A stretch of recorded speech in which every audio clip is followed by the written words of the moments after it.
think, are more open to it. It doesn't mean that those who are not young have forgotten about it, but young people are more open to it, because one thing is freedom is a young idea.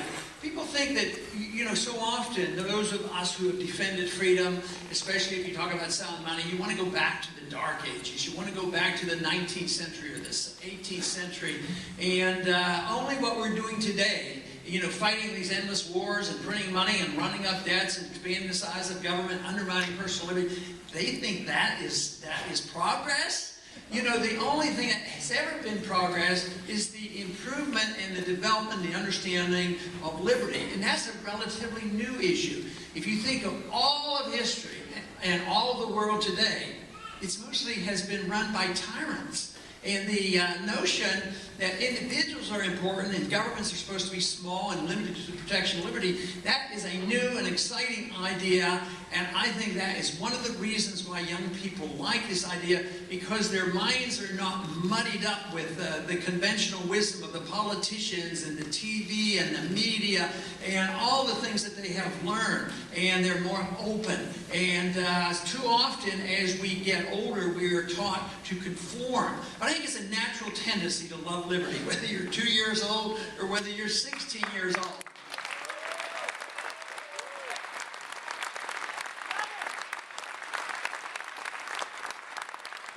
There has to be a balance, total liberty with disregard to our neighbors. That would not be good. And so there are some rules. One rule is you can have your liberty, but don't hurt anybody, don't steal from anybody, don't defraud anybody. Then you can run your life as you choose, and the solutions would come to us. The other thing we have to understand about liberty is that we can understand it very well for ourselves. Everybody say, yeah, it's my life. I want to run my life as I choose. I want to pick my church as I choose, or no church at all, and I want to read the books that I want. And then they say, but what you have to also conclude is you have to say that my neighbor can do exactly the same. But the politicians get involved, the special interests get involved, and all of a sudden they use government power to squelch the desires of the opposition or the neighbors and say, well, he doesn't lead the most ethical, moral life, so the government is supposed to tell people how they should behave. Of course, if you think about it, and I think about it, because I know a few politicians and I know a few bureaucrats, they're not capable of telling you how to run your life.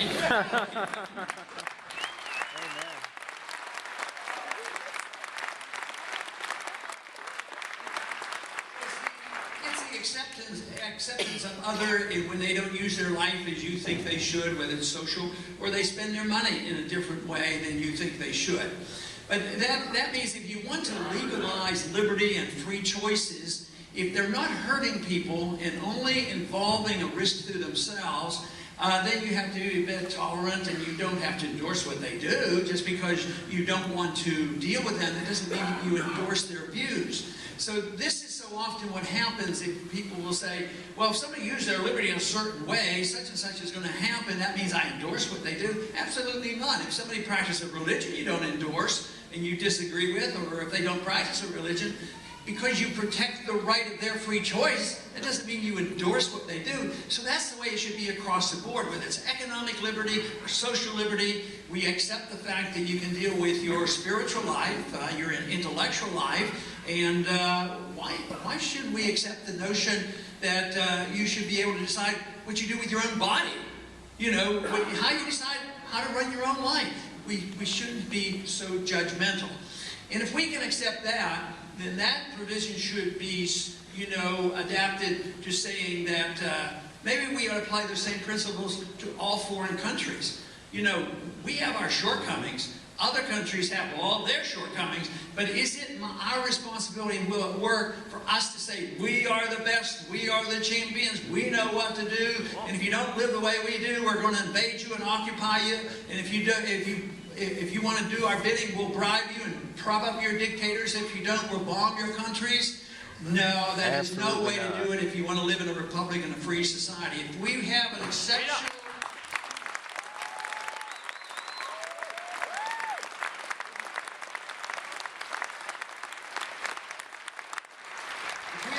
exceptional nation, and I believe we are, and we have exceptional values. It's not to be used as an excuse to use force and tell other people what to do, whether it's domestically or internationally.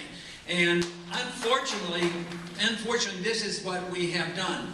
And if we think we can spread our good values this way, we're making a very serious mistake.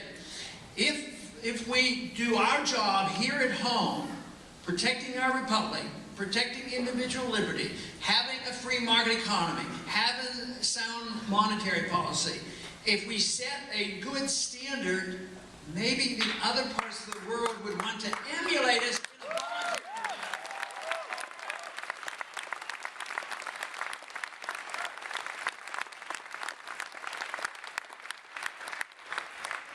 And that is what we should strive for. It would be much better than this notion that we can use force. The rejection of force in a free society is a basic principle that has to be understood. Now, does that mean that we don't have a national defense? Absolutely not. The founders were very correct. They gave us no authority to be the policemen of the world. They gave us strong advice that we should trade and be friends with anybody who's willing to trade and be friendly with us. But we shouldn't use force. We shouldn't get involved in the entangling alliances, like the international alliances today, like the United Nations, NATO. They don't do us any good.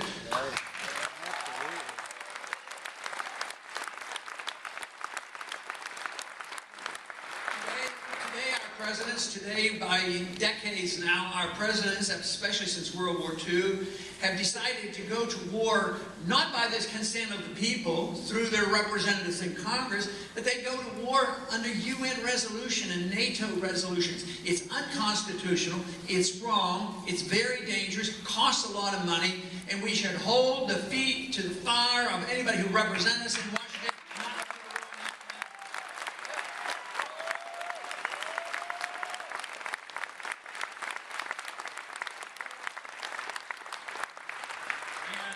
Of course, what does that mean on our foreign policy? It would change big time. It would really change, because we wouldn't be using force. What we would be doing is trying to get along with people. And people say, well, no, there's some really bad people out there. Yeah, that's absolutely true. There are. And that doesn't mean you have to condone it. But it doesn't mean that you have the right, because somebody's running a country 6,000 miles away from us and they're not running it the way they should. It doesn't give us right to do what they call preemptive war. Preemptive war is equivalent to aggression. That is not in the Constitution, it's not good policy, and it ought to be rejected.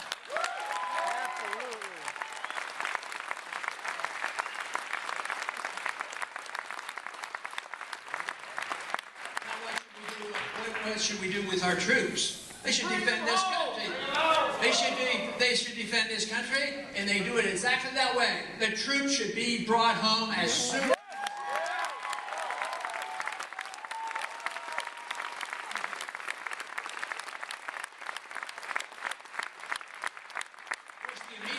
would be, I think we would be safer, we would be richer, and of course the economy could get a little boost too. Just think if all the military came home within a month or so and they started spending all that money here at home, that would give us a real kick in the economy.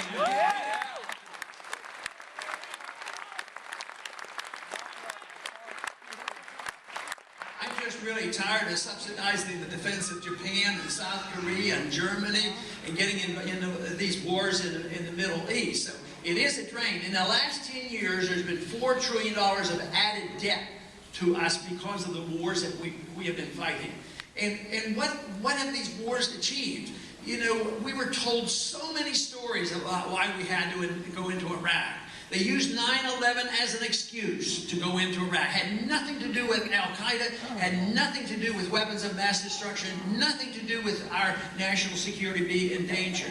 Thousands of Americans have died, tens of thousands have been severely injured, hundreds of thousands now are begging for help for post-traumatic stress syndrome, as well as brain trauma. And they're not getting the help that they need. And it's almost like it's invisible. People aren't expressing the concern that they should. And yet the policies do not change. Here we hear about troops coming here and moving there and the wars are ending. believe me, so far there's no strong sign that our policies have changed. Policies have to change if you really want to end these wars, and that means a policy of non-intervention overseas and mind our own business.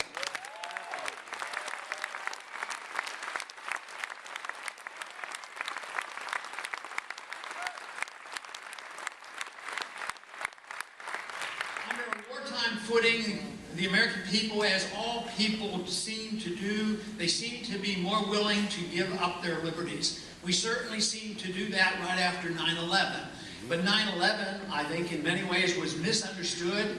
The Iraq War came out of it, and that was a war they had been planning. I gave my first speech in 1998 against the oncoming war in Iraq because that was our policy change. And domestically, there was a bill floating around for quite a few years, and they wanted to place more controls on our privacy. But there was never enough energy and enough support for it. And when 9/11 occurred, they brought it out and put it in. That was called the infamous Patriot Act, a bill that should have never been passed. That bill shouldn't have been passed. If I have anything to say about it, it would be one of the first things I'd like to do is repeal.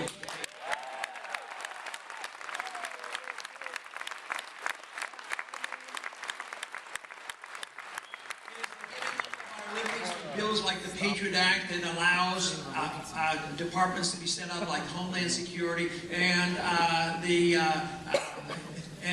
national, transportation at our airports. The abuse that we are accepting at our airports is I think just a horror. We should finally say, groping old women in wheelchairs and little girls and undressing and taking belts off and shoes off hasn't captured one Al-Qaeda member yet. It's only done, it has made us more submissive and more tolerant of government abuse of our liberties. I think we should defend our liberties much stronger than we have been in the past. Yeah.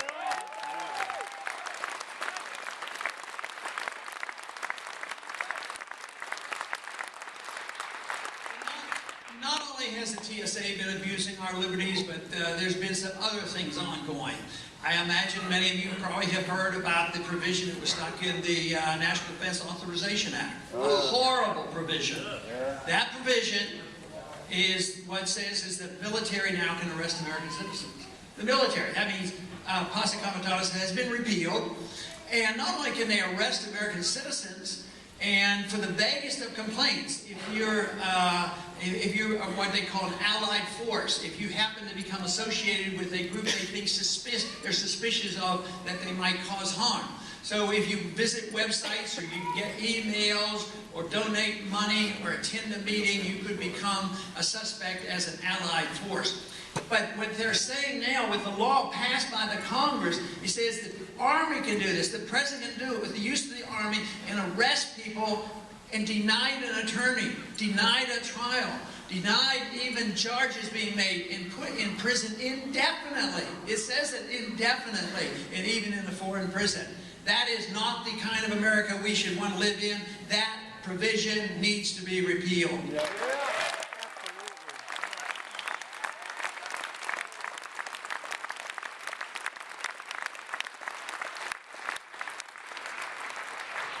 Liberties are easy to be attacked under these conditions, but I have come to the conviction, I hope you share this with me, that there's no need to give up your liberty to be safe. Never. I do not believe you should sacrifice your liberty when you think that the government is going to make us safer.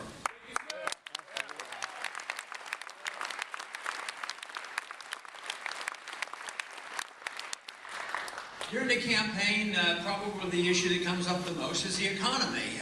People don't like the war, and they wish it would end, and they know that deficit is a problem. But the biggest concern is the economy, and superficially that I think is a legitimate concern. So it's the understanding of economic policy that is so important, because too often in Washington, everything is demagogue, based on bad issues and bad ideas, and people don't really, in many ways, understand the difference between the various economic theories. We generally know communism is bad and socialism from my viewpoint, is pretty bad, and yet other people say, well, we do need some socialism. And then we ended up with this compromise called economic interventionism, inflationism. If you need money, you print the money. And if you need a fair system, you redistribute wealth. You take money from one group and give it to another. You introduce this notion that government has power to redistribute wealth. Well, guess what? They do that. It's always meant that we're going to help poor people get some wealth. But who gets to redistribute the wealth? The lobbyists. And guess where they redistribute the wealth? From the poor to the rich.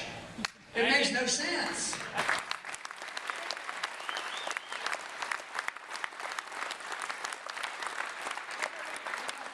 We got a housing program, well motivated by most individuals who supported it. First, it was created by printing money, easy credit, pass it out, and they can buy. Everybody can buy a house. Have programs which says that the bankers have to loan money to a certain group of people, even if they don't qualify.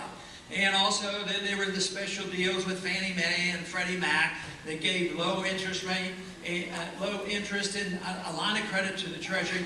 It was very obvious from the Austrian School of Economic Theory that there was a bubble there. So I had introduced legislation even 10 years before the bubble burst. It'd say, look, this is what we're working on. We're working on a bubble. And of course, that was totally ignored.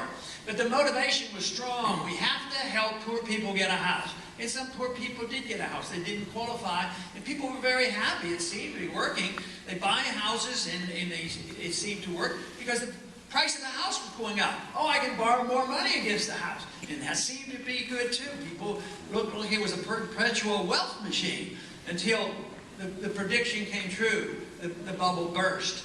And those individuals who were making money during the bubble formation, those who got involved with the mortgage markets and the derivatives, they were making billions, if not hundreds of billions of dollars. And the people who were running Fannie Mae and Freddie Mac were making millions of dollars in salaries. And so the crisis comes. It's very obvious. The collapse comes overnight. And those who were very much involved in the banking business and the large corporations that were in big trouble, they said, we need a bailout because a depression will come if you don't bail us out. And so Congress rushes back to pass $1 trillion bailout. But then, because of the monetary system, the Federal Reserve, pumped in and circulated $15 trillion worth of funds, bailing out the individuals who had already made so much money. And when they did that, what happened to the middle class? The middle class got the depression. They lost their houses and they lost their jobs. The depression could have come, but it should have come on to people who did all the speculating, were making all the money. They should have gone bankrupt, not and the Fed.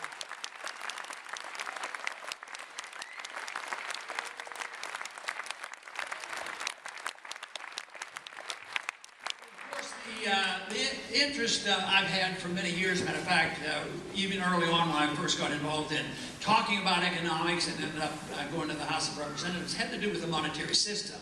Because in 1971, on August 15th, that was the day that the last link of our dollar to gold was severed.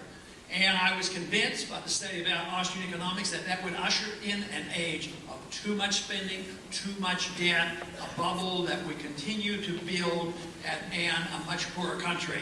And that is what's happened in the last 40 years. Although 15 years ago, nobody would have believed us. 10 years ago, the real correction started to occur. We've had 34 million new people in this country in the last 10 years and no real new jobs. And today they're telling you, oh, we had good figures this last week. We're recovering. We had 200,000 new jobs last month. But we had 1.2 million drop out. They don't count the people anymore. So there's very good reason to be very suspicious of any statistic that the government gives us because they will receive.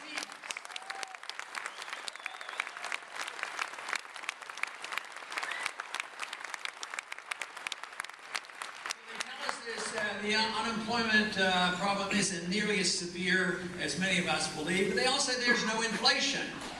Inflation measured by rising prices. And the reason they do that is to make sure Social Security beneficiaries don't get any increase in their benefits. But there's a lot of inflation. Talk about the cost of education. If if you want to look at that. Who's going to decide right now on putting away money and having their child educated 20 years from now? I mean, there's no way you can predict. You put away in dollars, I mean, it won't work. There's a lot of inflation in education. There was a lot of inflation with houses. There's a lot of inflation. Where else does government get involved? In medical care. So there's a lot of inflation in medical care as well. If inflation of the money supply was equally distributed throughout the whole economy and everybody's salaries and wages went up, wouldn't be a big deal. It doesn't work that way. Certain people benefited a lot more than others, and they're the ones, of course, who get the power and the control. But inevitably, in a society that deliberately depreciates the value of their currency by printing too much of it, there is an automatic transfer of wealth from the middle class to the very wealthy.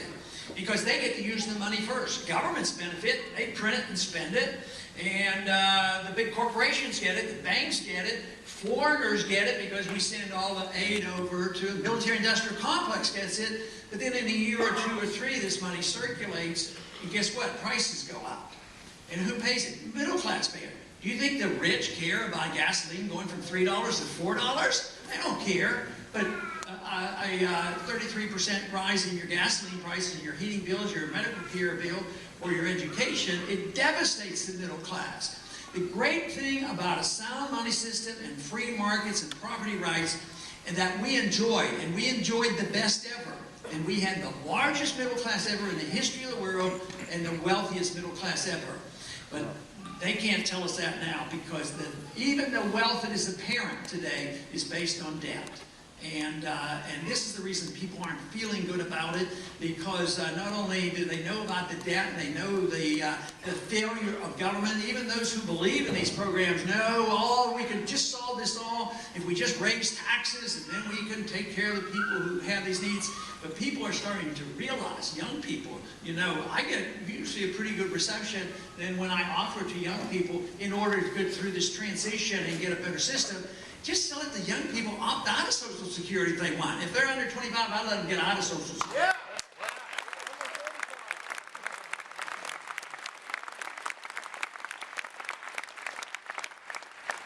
Within that $1 trillion I offered to cut, I do have priorities. Matter of fact, I would want to cut the overseas spending, number one. Why can't we bring everybody?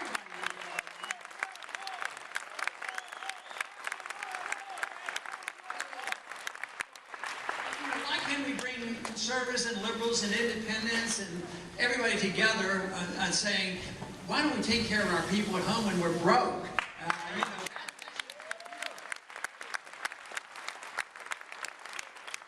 Even though some of these programs are not technically constitutional and they're literally facing bankruptcy, I think if we work our way out of it, you don't have to attack child health care or Medicare or Social Security if we did the right things. But the whole problem is nobody wants to cut anything out of the militarism. Republican or Democrats, liberal or conservative, they keep thinking that it's an absolute requirement.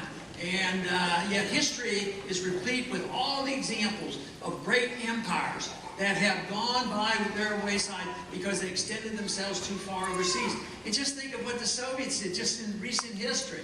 I mean, they were so foolish they went into Afghanistan. They thought they could occupy Afghanistan. So here we are doing the same thing, and of course, I think we have to cut the spending. That's why I offered to cut 5 departments. But I think if we did it deliberately, we could work our way out and take care of the people who are truly needed.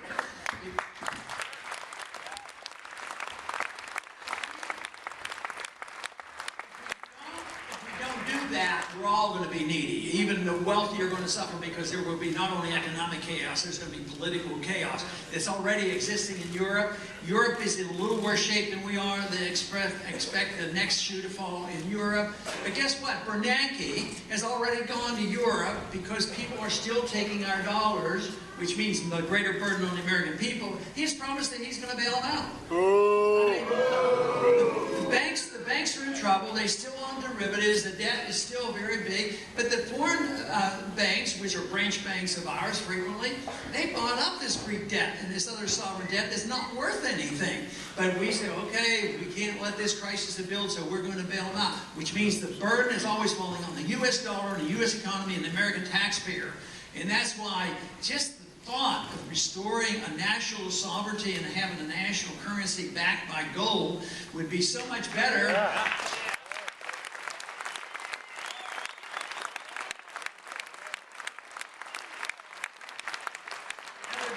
Certainly a lot better than what is being planned, because those who are in charge know exactly what we know, and they are planning a new currency. But they're planning to make it a paper currency under the control and the power of the United Nations and the IMF.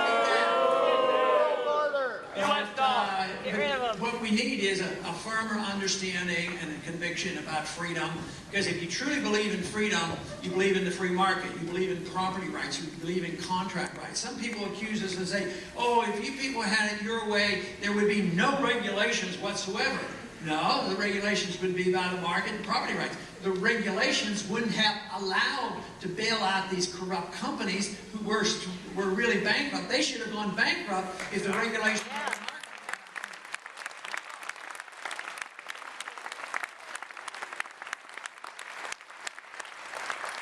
There's a lot of room for optimism, because there's a new generation now joining another group of people who have been clinging to the belief and the conviction about what America was all about.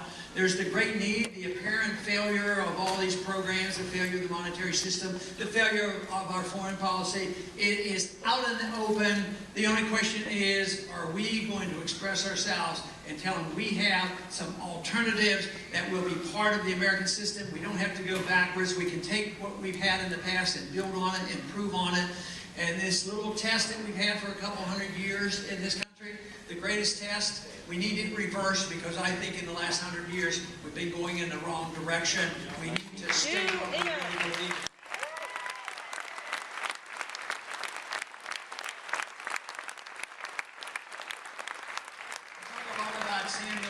Samuel Adams' quote about a tireless, irate minority is what we need, because it's that minority. You don't need the majority vote immediately. You need a minority that's willing to go out, say, and vote and get in caucuses and do the things necessary that has to be done. But we also, by doing this, we continue to make these brush fires of freedom in the hearts and minds of men. This is what has to be done. What the American people want is the type of government we want. We've been too careless. We've been thinking about the materialism that comes from a free society and forgot about where production comes from. So this is what's happening right now, a revolutionary approach and ideas. The younger generation and those who believe this in the past are saying, yes, that we can't depend on the government. We should limit the government, expect the government to have a full-time job protecting our liberty, not undermining our privacy. Today, they destroy our privacy and they protect their secrecy. We need more openness in government, especially with the Federal Reserve. And the Federal Reserve!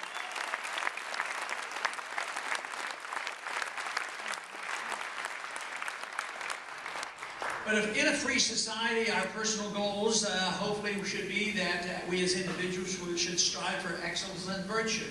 What we have allowed is our government to assume they know what is excellent and what is virtuous, and in doing that, they undermine our liberties. Governments cannot protect us against ourselves, and this is what they try to do. When they deal with the way they think you should spend your money or what you should do in your social behavior, that means they think they know what is best. Does that mean everybody would be virtuous and work for excellence? No.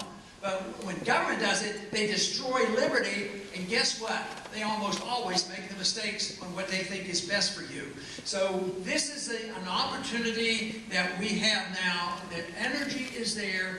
The number of people in this country are growing by leaps and bounds. It is so different than it was 20 years ago 25 years ago when I started, so much different than 4 years ago, so much different since the crisis has hit. The people are sick and tired, and they see there's an end point. The answers can be found in our traditions. The answers can be found in this concept of liberty. Join us in this effort. We can restore America.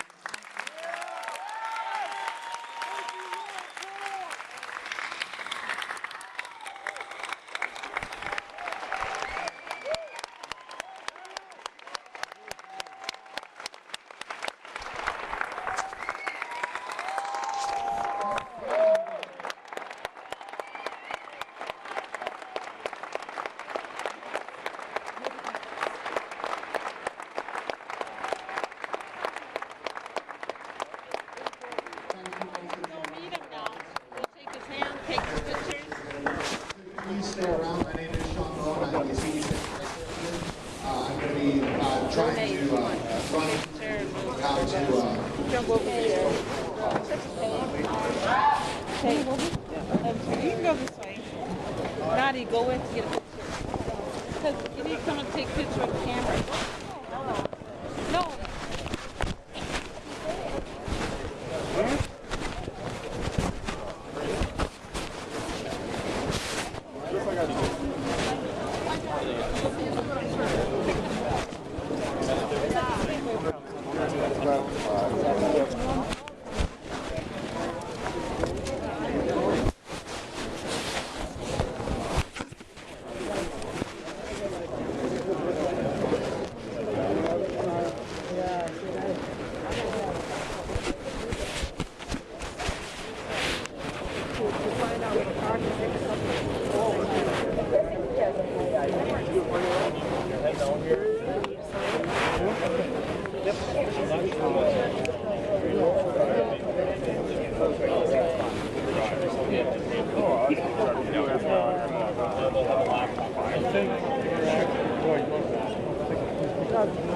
This is it for today.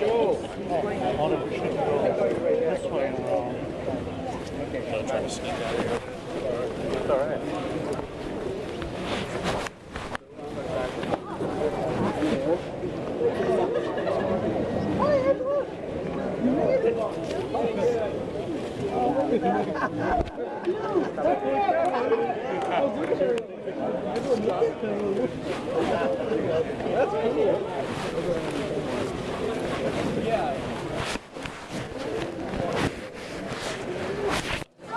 I wonder if we can take a picture of us. Will you take a picture of me with him? Or do you want a picture of us? I'll get you even with video recording. Well, I guess we'll You don't want a picture, do you? I took one. Oh, you did? I got a good one. Did you? Good. Guys, we're gonna head this way, okay?